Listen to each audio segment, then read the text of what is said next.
Singapore's digital economy is poised for rapid AI-driven growth, but could push electricity demand up to 3.2% annually.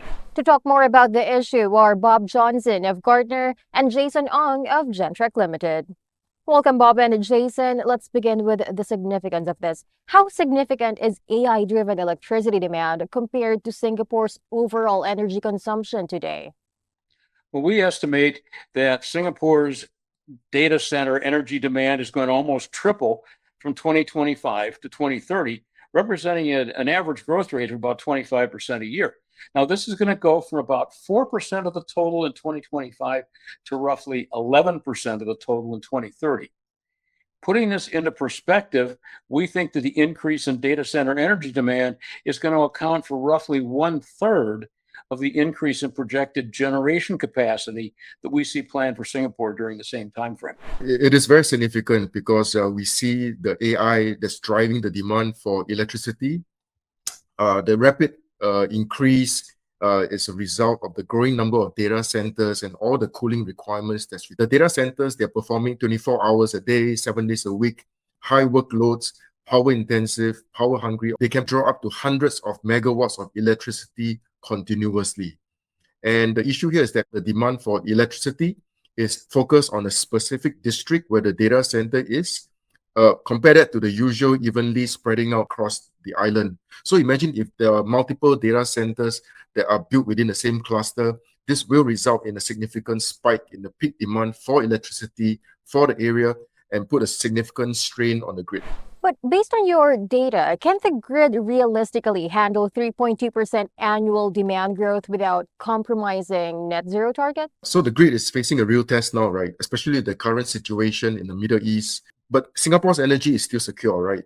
Even though we've seen the prices of electricity going up by as much as 12%, we are starting to see consumers changing their consumption patterns and behaviors in order to cope with this increase. So for example, people at home now are starting to monitor their usage using the app, looking at their interval usages, reducing consumption, trying to balance it, and businesses are now paying more attention to their bottom line and making the necessary adjustments. I see this as a significant opportunity for Singaporean consumers to start saving money for their electricity bills by moving away from the traditional standard electricity price plans and move towards the more innovative plans.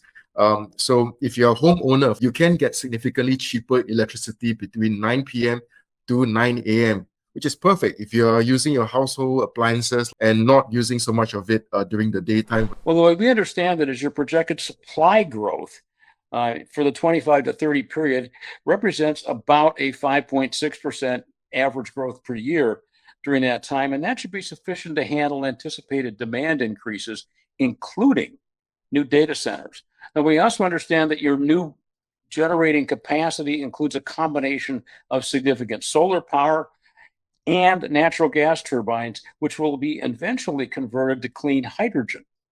But the thing that's important to remember is that data centers require continuous power.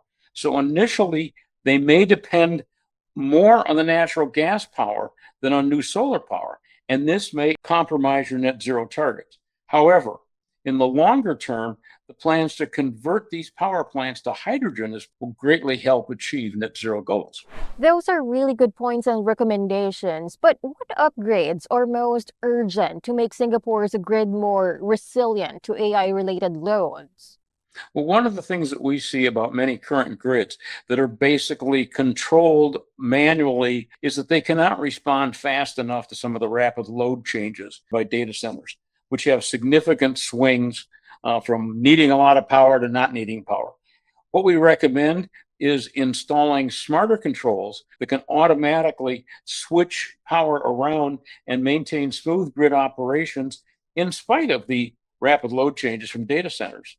The other thing that we recommend is that grids have, we call infrastructure hardening, and this is make them more available to continue operate smoothly in the event of extreme weather or other types of natural disasters. This may include adding redundancy to critical components such as switches and transformers. Singapore's Energy Market Authority, right, they recently laid out a roadmap to enhance our grid resilience. by widening the pool of flexible resources, tapping on more distributed resources such as battery energy storage systems, backup generators. We also heard about enhancing the interruptible load program, which is to allow business consumers to adjust their demand for electricity when needed to address any imbalances in electricity demand and supply. So I believe we will see an acceleration in the pace in the execution of this roadmap and further enhancements to other programs such as the demand response program. So we start to see business consumers also becoming more proactive now in exploring more innovative options for electricity supplies. Like for example, one of Gentrack's customers, Senoko Energy, they have been offering a peer-to-peer trading platform for solar energy called SolarShare. And this will allow businesses and even households to buy and sell solar energy at the preferred price. So this innovation not only can help make electricity more available, but will help with the strengthening of Singapore's grid and energy security. Thank you so much for sharing your insights, Bob and Jason. Hope you can both join us again soon. You're quite welcome. It's a pleasure to be here. Thank you so much, Cess. Once again, those were Bob Johnson, VP Analyst of Gartner, and Jason Ong, General Manager for Asia at Gentrack Ltd. For more news, visit asian-power.com.